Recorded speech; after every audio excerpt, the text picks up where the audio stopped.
In today's video, we are checking out a mod that adds in every Infinity Stone in Minecraft, with a whole journey to seek out and find them, from the classic Overworld all the way to outer space, and of course combine them to create the ultimate weapon with some insane abilities. So let's just jump straight into it. So I've had quite a few comments asking me to actually check out this mod, and I gotta say, after messing around with this mod for a little bit, it is actually really cool. And considering that this mod is all about the Infinity Stones and, using their powers, the way to actually find them is pretty challenging. And don't worry, because we will come back to all the recipes that you'll need to actually craft this stuff, but first things first, I do want to show you how to actually find all these different Infinity Stones. So starting off with the stones that you can actually find in the Overworld, you're going to want to locate one of these structures right here. And if you're a big fan of Marvel, you'll recognize that this is actually the Sanctum. And as far as the structures go in this mod, this one is pretty difficult to miss if you just bump into it. So if we go ahead and make our way inside, there isn't actually too much in here, as you're only in here for one reason really, but we want to go all the way up to the top, and this is where you're going to find the Eye of Agamotto right here. So we'll just go ahead and break that block right there, give that a right click, and there you go, we got the Sorcerer's Quest right there. And you can go ahead and wear this as a necklace if you really wanted to, just becoming the next Doctor Strange. But you'll see at the bottom there that we do have a little keybind, which is V, to actually take the stone out of this thing. We go ahead and do that. There we go, we get another achievement. And yeah, you definitely got to get used to the achievement sound, because there is a lot in this mod. So after popping that out, we do actually have the time stone right there. You can see it sort of glowing. Since we are going to be collecting all the different Infinity Stones, you just want to hold on to this, throw it in your inventory, throw it in a shulker, and just be really careful not to lose any of these stones, because this is literally the only one in this world. As yeah, I'm pretty certain that per world, there's actually only one stone of each, so yeah, you definitely don't want to lose these. But with each structure where you can actually find the stones in this mod, if we actually hop up to this one, you'll see that there is actually no stone there at all. So sometimes you're going to get it and sometimes you're not. So yeah, if you don't find it, definitely keep looking. So now that we've secured the time stone, the next structure you want to be looking for in the Overworld is this Nordic church right here, which I'm not 100% sure that it always spawns near a village, but I think this time we might have gotten lucky. And just like before, you do want to hop in and explore some of these structures because they are really sick looking. But the main point of interest in this church is this Tree of Life right here, which if we go ahead and break this middle block, there you go right there. Check that out. So hidden behind the trees, just like we see in the movies, we have the Jewel of Odin's treasure room, aka the Tesseract right there. And some of the Infinity Stones will actually be packaged inside other stuff. So like the Tesseract right here, obviously we have like the shield around it. But we can go ahead and use the same key that we did before, which is the V. Give that a click. And there you go. So we actually have the empty Tesseract right there. But the main thing that we want is the Space Stone. So those two stones right there are pretty much the easiest to find in the Overworld, because next we're going to have to change dimension. And now it's time for even more exploration and finding these structures. And this time we're looking for like a shrine or like a little temple thing, just like this one right here. I have actually tested this on a couple of different worlds, and every time it does seem to spawn on the nether roof. So find the layer of bedrock, which is at its highest peak, climb the ladder, hit an ender pearl, and then you're pretty much in. But going back to the shrine right here, this is actually where you're going to find the reality stone right here. There you go, the converter of matter into dark matter. And there we go, we get the reality achievement as well.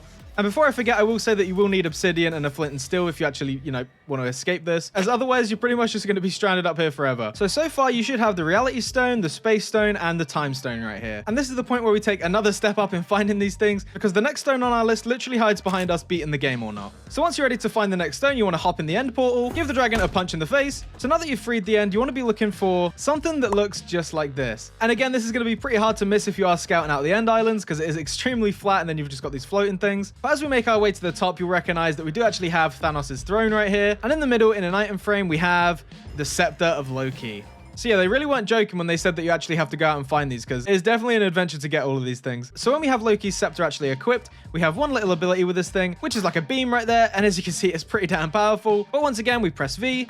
And there we go right there. We get the Mind Stone. As well as an empty scepter that doesn't really do anything now. And after collecting the Mind Stone, you might be wondering why we're back in the Overworld. And that is because we actually need to use one of the mod's dependencies, which is Ad Astra, to actually go into space. Yeah, suddenly going to the end in the nether for these things doesn't seem as bad. But once you have a landing pad and a rocket ready to go, you go ahead and right click. And then we really are off to space. Look at this. And when you do reach the brink of space, you'll be presented with this menu. These two bottom ones are just from the base mod right here. The one that we want is obviously the Marvel one. And then we have two choices. So to start off with, we're going to go to Morag. So when you are coming into orbit, it will tell you to hold space to apply the boosters. Otherwise, you'll pretty much just explode and die on impact. So you want to make sure that you actually hit the boosters just before you actually hit the ground. And yeah, this planet right here is Morag. And I'm pretty sure it's not meant to look this nice because of the shaders that I have on. But yeah, if you know the comics and you know the film, this place is pretty rough. So as you're probably used to at this point, the structure you're going to be looking for is this temple right here. And I will say that unlike the other ones, this one can actually blend in really well. So just keep your eyes peeled for this thing. And with this one, there isn't actually like an open front door or anything like that. You will actually sort of have to break your way in.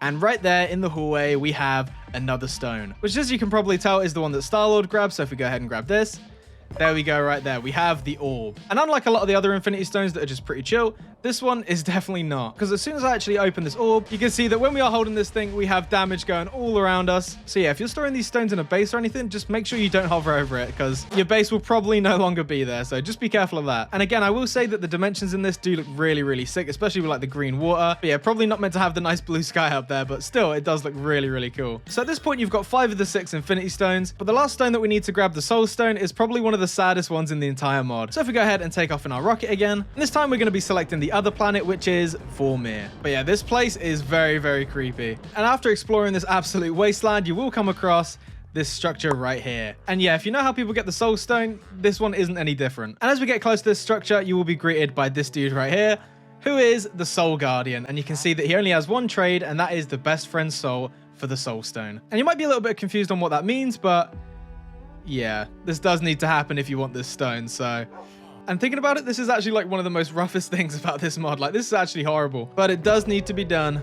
And there you go, we get the best friend's soul. So if we go back and talk to the Soul Guardian, place the best friend's soul right there. It even says how could you on it as well, oh my god. And then we can grab the Soul Stone. And the achievement, what a deal. And realistically, you could probably just kill this dude as well. But yeah, nothing's gonna bring back the dog, so yeah. So after going on that crazy adventure, you should have pretty much all the Infinity Stones ready to go, which is where we move on to actually creating the gauntlet itself. So to start out with, you will need to make one of these hammers right here. Pretty simple recipe, just a couple of iron and some sticks. And then you want to stock up on 2 main things. The first one being titanium right here, and the second one being a bunch of gold. So yeah, having the Infinity Gauntlet and having all that power, you know, you definitely got to work for it. So after gathering those ingots, you want to just throw the hammer in the crafting table as well as the ingot itself, and that's when you can smash the ingot into a dust form. And you'll need to do this several times to actually get the gold titanium alloy dust, which is where you smelt in a furnace to actually get the ingot version again. And again, you are going to need quite a lot of this stuff, as the next step is making the plates right here, which is 2 of them, and then the hammer. And then finally, after crafting all that, you will need to find an Infinity Gauntlet cast. And these are a hell of a lot easier to find, as they can basically appear in like blacksmiths or like weaponsmiths in villages and stuff like that. So yeah, you shouldn't really have a problem in finding these. And after crafting all that, you will be given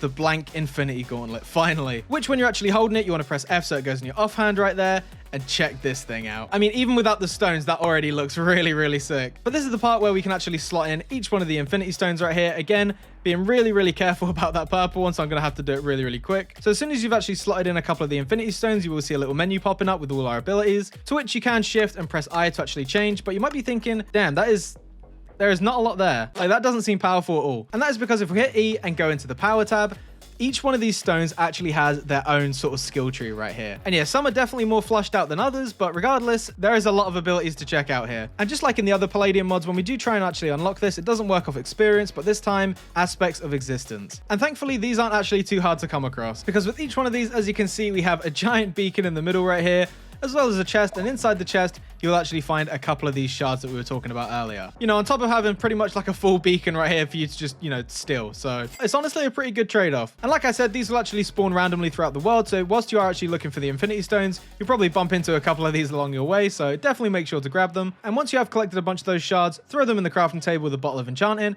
And there you go, that's how you get them. So let me go ahead and unlock all of these. And you can see now that some of the ability slots that were empty are now actually completely full. So let me show you a couple of the abilities that are in this mod, starting with the Space Stone. Starting with a couple of the passives, we have like things like Step Assist, we have a bonus on our speed right there, and pretty much completely takes away full damage whilst we do have this stone fully upgraded. But alongside those, we get things like teleportation, just like there with a really, really sick portal that actually links the 2 spots right there, which thinking about it is actually pretty damn scary, just like popping out of a portal like this, and it does look really, really sick. As I mentioned before, we can actually become invulnerable, so we have this shield around us where you won't be able to move whilst you are in this form, but pretty much absolutely nothing is going to hurt you whilst you're doing this. We have abilities like a black hole, which there you go right there, we can actually control, and this thing is basically just going to be pulling in everything around it, and then when we put it near him, it's just going to destroy him straight away. Look at that. And even with blocks as well, like look at this. This is insanely powerful just straight away. Like having the time stone abilities right there by itself is already like way too powerful, but also being able to fly, yeah, it just makes you think that all that time spending looking for those structures was definitely worth it. So if we crouch and head over to the power stone next, this one right here, you can see that it gives the player both health boost and resistance. You're completely free of any knockback or any knockback weapons. You get an insane buff to your punch damage right here. You can see it grants the player a near infinite attack damage, meaning that, yeah, pretty much anything that you punch is just going to die in one hit. And yeah, I'm not just going to test this out on a villager like normal, but let's see how a warden holds up. Let's have a look here.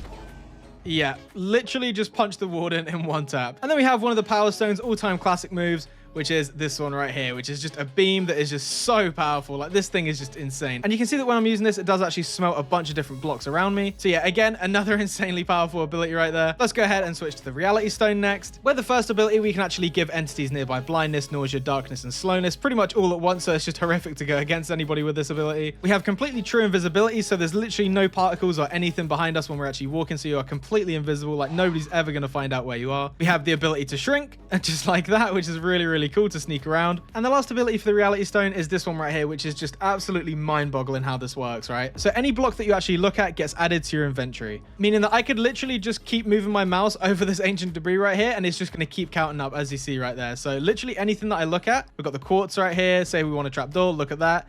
Easy. And then to actually turn this off, all you need to do is crouch and then hit it again. And there you go. Now, whenever we're looking at blocks, you won't actually collect them. The way that they've made this is that it's like absolutely worth all that time you spent looking for this stuff. Like, it's so sick. Up next, we have the Time Stone right here. And this one doesn't do anything too crazy. We've only got 3 abilities. The first one right there with the icon of the clock. If we press that, you'll start to see that we are actually shifting time ahead right there without any commands or anything like that. So we can actually just fast forward time, no problem at all. The next move we have right here involves projectiles. So if I go ahead and go into survival mode, oh my God, look at the amount of hearts that we have right there.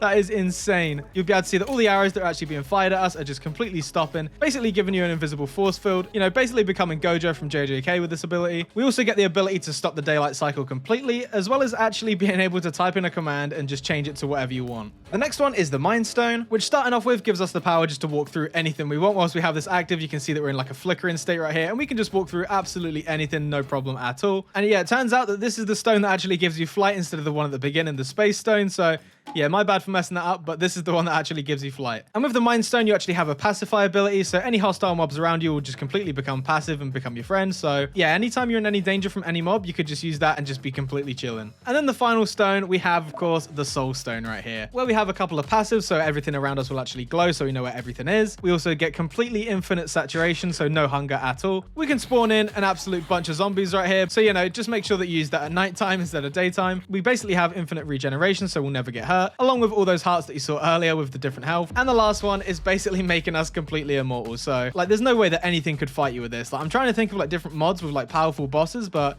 yeah, I don't think that's going to cut it. So that's pretty much all the powers of the stones right there. But if we switch it one more time, we actually get the Gauntlet abilities itself, where you can see right here that we actually have 2 main abilities. The first one being destroy all the stones, which yeah, I wouldn't recommend after getting all this power just to destroy them, as well as actually having the classic snap right here. I think we just defeated the Ender Dragon because I'm pretty sure that's the same sound, but regardless, having the Infinity Gauntlet is just going to be insanely powerful. So there is a few little other features that you can actually find in the world, like different weapons and stuff, but I'll let you guys check that out and find those on your own. So yeah, I really hope you enjoyed this video. There's a lot of adventuring involved, which is always really sick to see when it comes to Palladium mods rather than, you know, just having it straight off the bat. And yeah, I can't wait to see what other updates and stuff that this mod brings. It's really, really cool, but you know, extremely powerful. So do be careful with some of these abilities if you're playing it with friends. But yeah, if you did enjoy the video, be sure to leave a like, comment, subscribe, all that good stuff. And as always, I will see you guys in the next one. Bye.